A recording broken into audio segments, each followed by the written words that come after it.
you awake? I thought I heard you get up. Yeah, I'm awake. Sorry, I just can't sleep. Are you thinking about him? Yeah, a bit. Usually get back to sleep, my love. I'm fine. No, it's okay. What else is on your mind?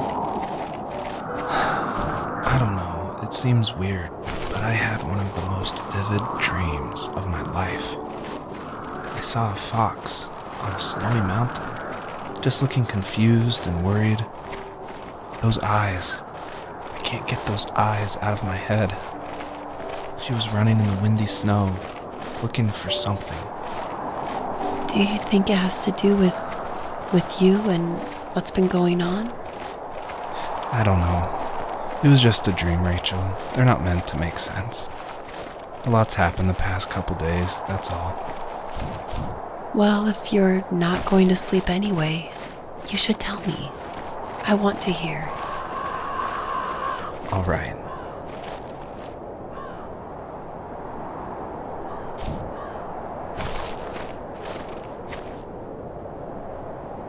So, not far from her home, she followed that path to something unexpected.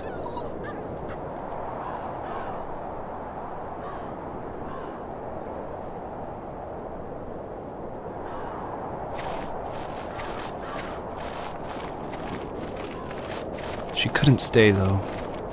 She had to find her other 2 children. So she took that path. She followed it towards something ancient. Something with answers.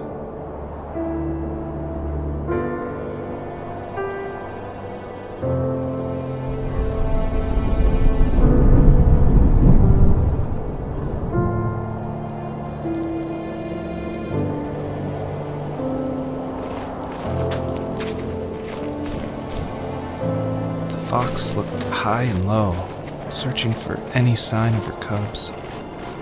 Points of light showed the way to this ancient tree. It was as if each one had a story to tell, all their own.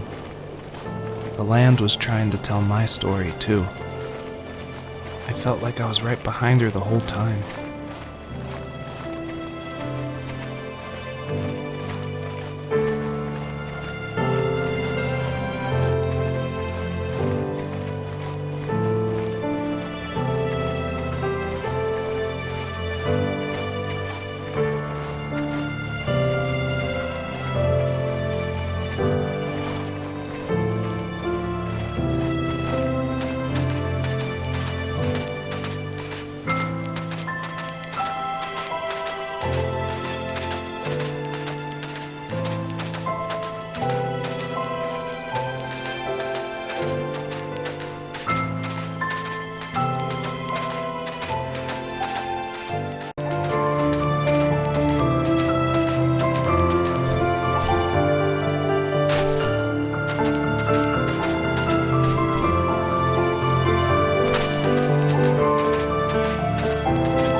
dad did for a living? Wasn't he like a lumberjack? That's one way of putting it. If wood was a canvas, then a carving knife was his paintbrush. Even after working a 50-hour week, even after his hands were more splinters than skin, he would bring home the nicest piece of Alaskan weeping cedar and make me toys. That wooden train was the first toy I can remember, and I loved it. I just knew from a young age I was going to be a lumberjack, like my father.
My teenage years were full of sketching, angst, and trouble.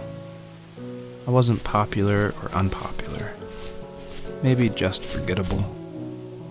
I guess that gave me a sense of freedom, so I hung out with crazy kids, doing crazy things, even though I mostly just watched the chaos ensue.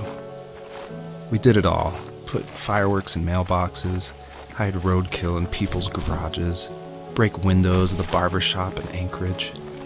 My dad was furious, but he was so busy working he couldn't do much to stop me from going out. I think being an adult means there's no one to stop you making hard decisions. He had to make a living, and he couldn't be in two places at once. Yeah, I realize that now. But at the time, I was sure he was more interested in growing his business than what was going on with me.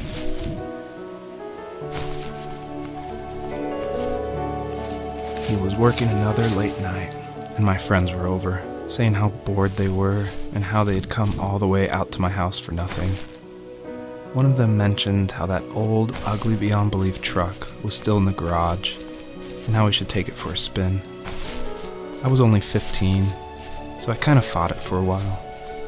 The next thing I knew, we were careening around the mountain path, rocks spitting onto the sides of the cliff, while my dad's cringeworthy bluegrass blared out the speakers. I drove while my friends were in the back of that yellow and purple truck, throwing beer bottles and trash at anything remotely interesting. Felt like I was soaring in the air with borrowed wings. But all good things have endings. A cop outside of Eagle River pulled us over after he saw us in a bottle rocket into someone's yard. What followed was a long night of talking to disappointed adults and feeling smaller than ever.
After he drove me home from the police station, I blew up at him, saying how I never wanted to be like him, how I was gonna be someone and leave that hick icebox for good.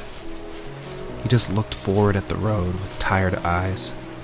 I took out that bluegrass tape from the cassette deck and chucked it out the window. In my sage teenage wisdom, I thought I proved the ultimate point, but my dad had a different idea. He slammed the brakes, slowly bowed his head while gripping the steering wheel, and finally looked at me. All he said, like it was a polite request, was, "Make this right." I sat there in silence, fuming, but I eventually got out and combed every square inch of the woods, muttering profanity after profanity. I found it 30 minutes later, near a small waterfall off the road. I went back to the truck, put the wet tape back in, and sure enough it worked. We didn't speak another word to each other the rest of the night. Wow, I knew you were a crazy teenager, but... It's hard to believe, isn't it? It surprises me too. It's like I didn't really know who that kid was back then. I bet my dad thought the same thing over and over. It's almost like he was saying, "Make this right," to himself, more than to me.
My friends would laugh about that night and talk about how crazy it was, and I laughed along, pretending it didn't bother me.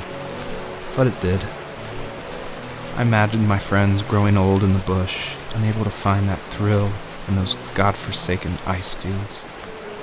It's like those mountains were a literal wall, keeping me from leaving, where all I would have to look forward to are lumber yards and evening beers.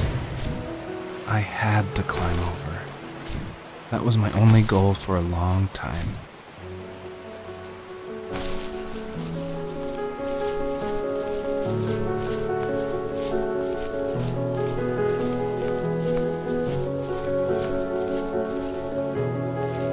If there was some way I could take my love of drawing and turn it into a way of escape, nothing would make me happier.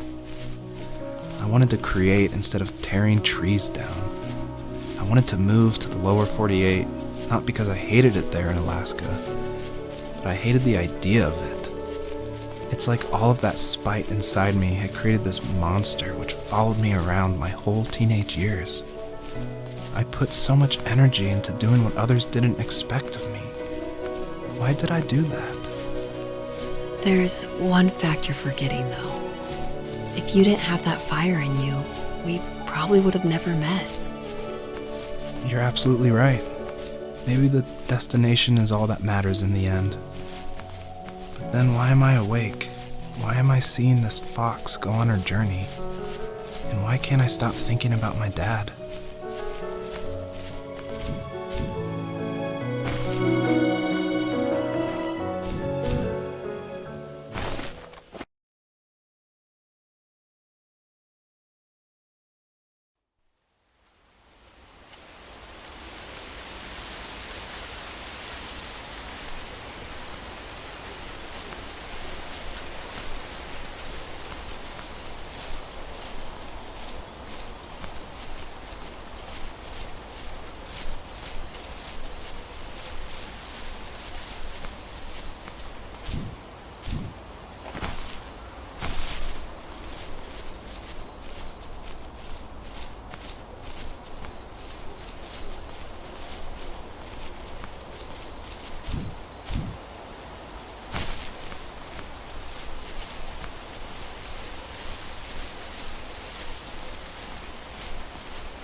Even at my most distant, at the times when I detested him the most, he kept reaching out.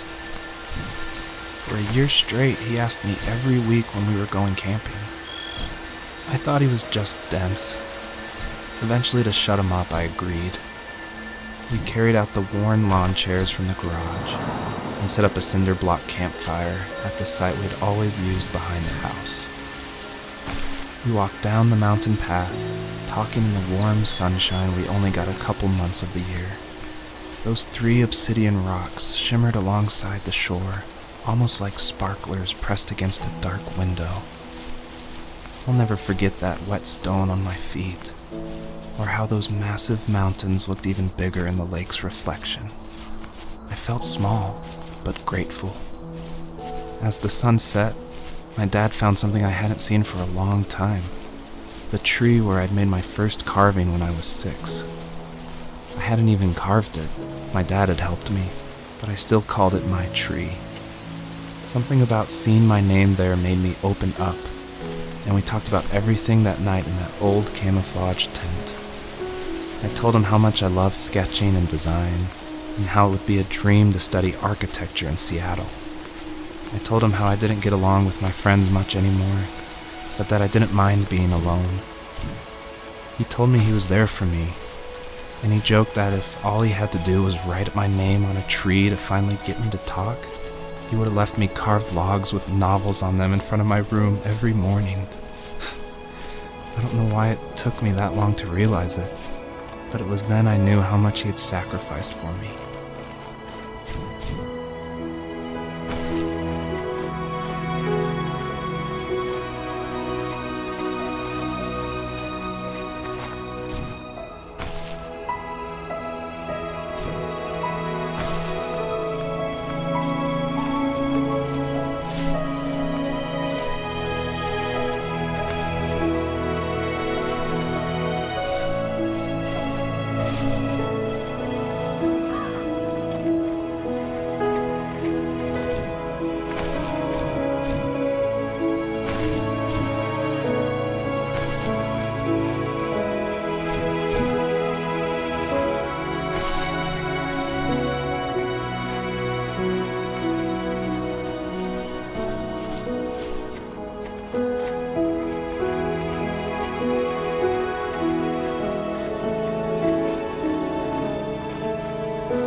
We were happiest underneath the evergreens.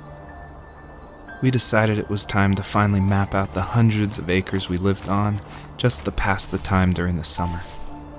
He was only free in the evenings, so I would spend the day wasting time on dial-up internet and sketching, and then we would rush into the woods, pen and map in hand, before evening fell. Sometimes, the aurora borealis would cast a cold green glow on the mountainside, and we would finish our route underneath a twilight sky. Sometimes I was lonely during those summer days, but there was comfort in the routine. A lot of teenagers aren't looking for the daily grind, though. There's nothing wrong with wanting to get out, to leave your childhood home. You wanted to progress, to make something of yourself. Yeah, you're right. That house. I'm sure it's the same as how I left it. Then why does it feel so different? I doubt you're the only adult to have looked back and asked that question.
Property, there were old abandoned pieces of a shed and car long left unused. I used to ask him all the time who those people were that left all this junk, and I'm sure he got so tired of hearing it that he made up some elaborate stories how a brown bear ate them and haunted the woods afterwards. What's funny is I think it made those people seem more real, growing up thinking they were still hanging out like they couldn't say goodbye. I used to tell my friends how I could swear I saw spirits move near the water, and that always freaked them out.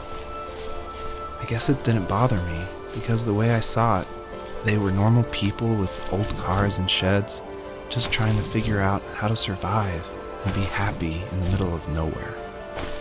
It was a cool thought that they didn't want to leave, but I was a weird kid. Well, you had good company since those ghosts like living in a place where they were brutally devoured.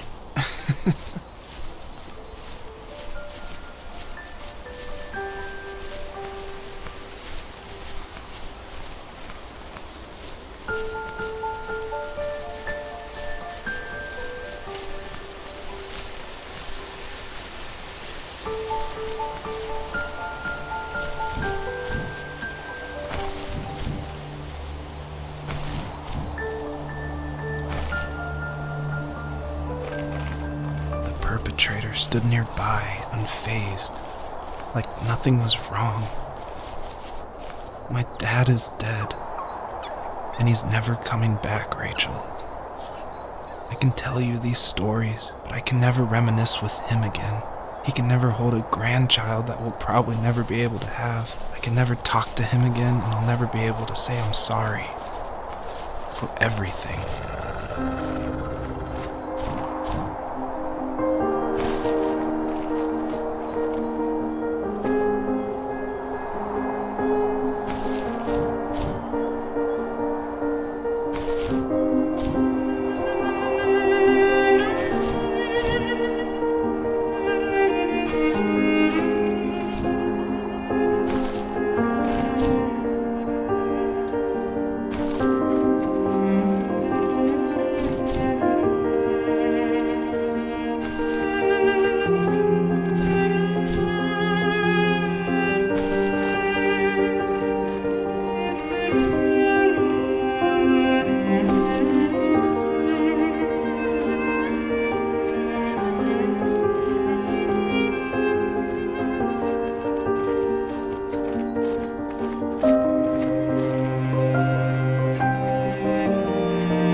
Joseph, you can't go to sleep feeling like this. I'm sorry for everything, and I know you need space, but I'm here for you. You don't need to feel so lost. Joseph, have I ever told you what my mother was like?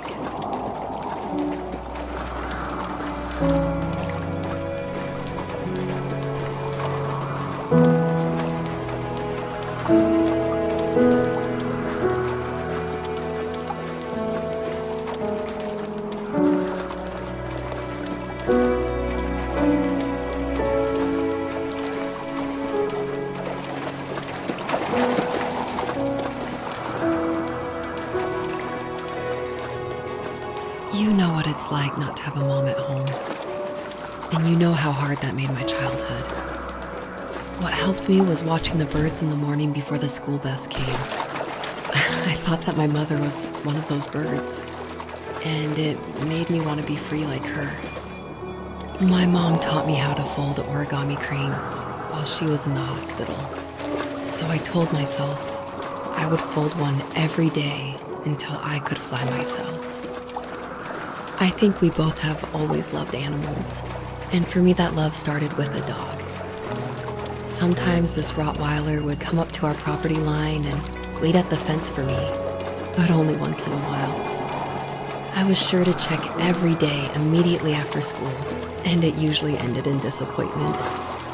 I would even steal money from my passed out dad just so I could buy these off-brand dog biscuits. Even when she did stop by, she never went beyond the fence. Why was she so scared? I think my dad was the opposite of your dad in almost every way, except he was in the military as well. He coped with alcohol of every kind. The trailer started falling apart, he got angry, and I withdrew. More and more I became the weird, quiet kid who made lots of origami birds and carried dog biscuits around. I think we were pretty similar when it came to being the weird kids. And that same sincerity in college was one of the reasons I was so drawn to you. Life got worse and worse, and at one point, I really didn't think I could survive another day with my soul still intact. I had no real friends, let alone neighbors, since we lived in the middle of nowhere. I should have talked to my teacher, but I was scared what he would do if he found out. As I waited for the school bus one morning, I walked around until I found something in an abandoned shed. Something I can't put into words.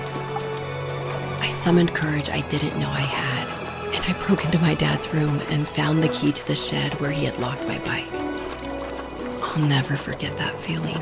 The wind rushing by my ears as the sun rose over fields of wheat. I was flying for the first time. I biked as far as my legs could take me until I found a house that felt friendly, and that felt like home. Those strangers helped me in so many ways. And if it wasn't for them, I wouldn't have found my foster family. And if it wasn't for my parents, I wouldn't have met you. You have strength, Joseph, and you're not as alone as you think. It's all just so pointless. Just waiting for life to happen. It's like having the home I always wanted is cursed out of my reach. The thought of being a parent myself, how could I do that when I couldn't even be a good son? I'm sorry, I know what you're saying. I just don't know how things will work out. These quiet hours will turn into years. We'll wonder which roads passed us by. Then we'll forge a new road together. Besides, I discovered for myself that one fateful morning where any hopeful road leads to. There may be thorns and mist, but it always leads to the same thing. And what's that? Family. I'm so glad that you're part of my family, Rachel. And I'm glad you're part of mine.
fox knew her last cub would be waiting for her at the first tree. She was almost there. The rain cascaded onto the jade valley where the entrance to the tree was. Life was protected there, because that's where life began. It was now only a mother and a daughter left. Items from my life still dotted the ground as she moved closer to her destination and destiny.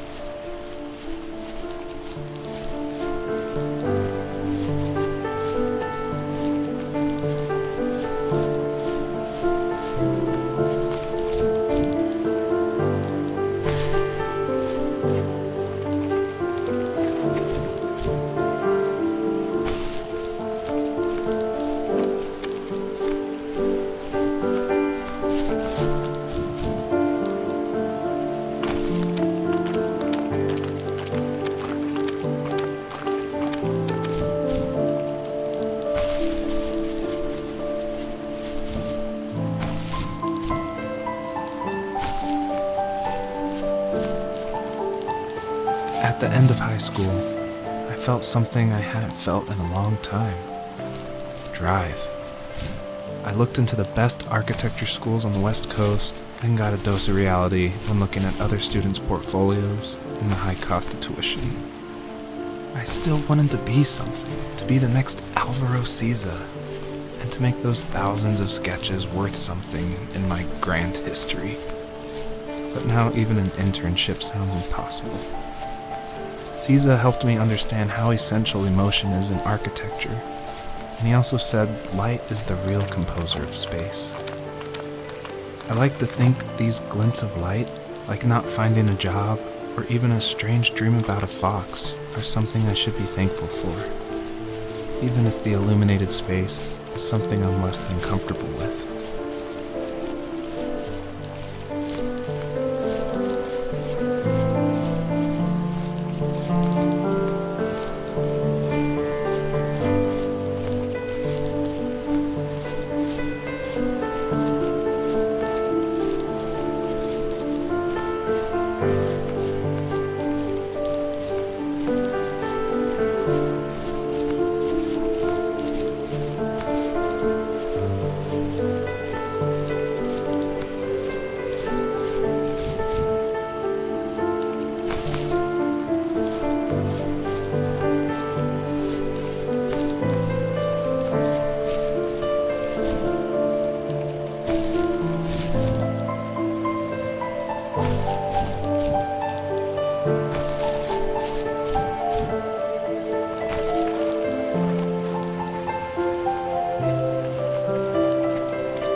Was that the last time you talked to him?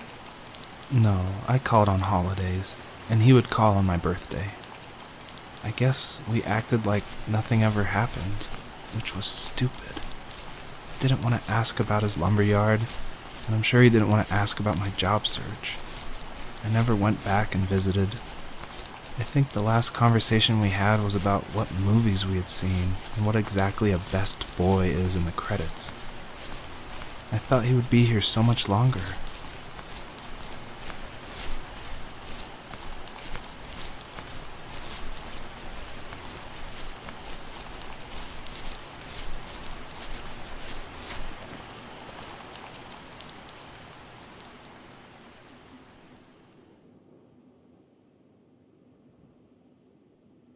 In the distance, the first tree illuminated the wasteland. She couldn't go home anymore. She did the only thing she was capable of: moving forward. My dad died alone in the middle of the wilderness. I should have been talking to him more. I should have done a lot of things differently. If the first tree on earth brought life with it, if it taught the birds to sing and fly and showed saplings how to grow, what could it do for us?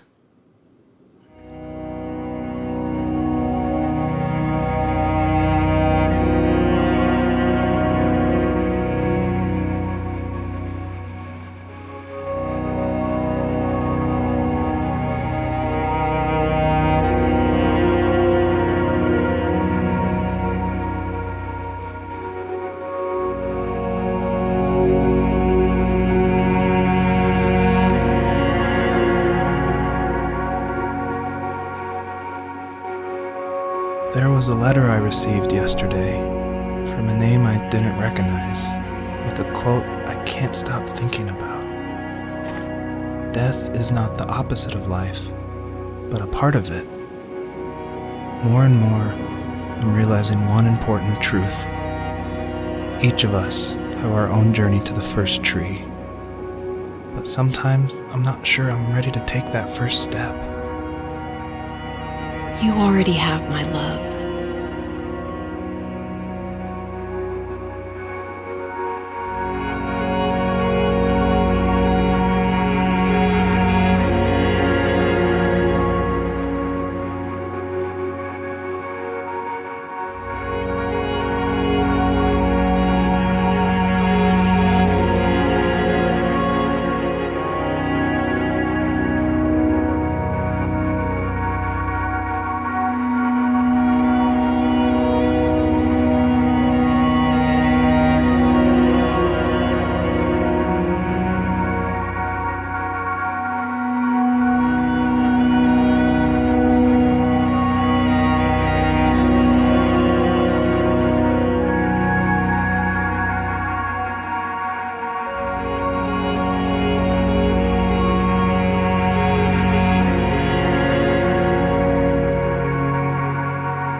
But I have no idea. It was only a dream. distraction from tomorrow. I don't think dreams normally bring back to memory so many important feelings. Maybe it was just a dream, but it was also a gift. Yeah, I suppose. But tomorrow we're getting on a plane to the last place on Earth I want to be. The only person that would have made the trip worth it is gone. You're going to see him and be with him one last time before you say goodbye. I have one last quote for you by Emerson, sealed in an imaginary letter from me to you. It is the secret of the world that all things subsist and do not die, but only retire a little from sight and afterward return again. Go to sleep, my love. We have a big day tomorrow, but I'll be there with you every step of the way. Thank you. Thanks for listening. Good night, Rachel. Good night, Joseph.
the hell?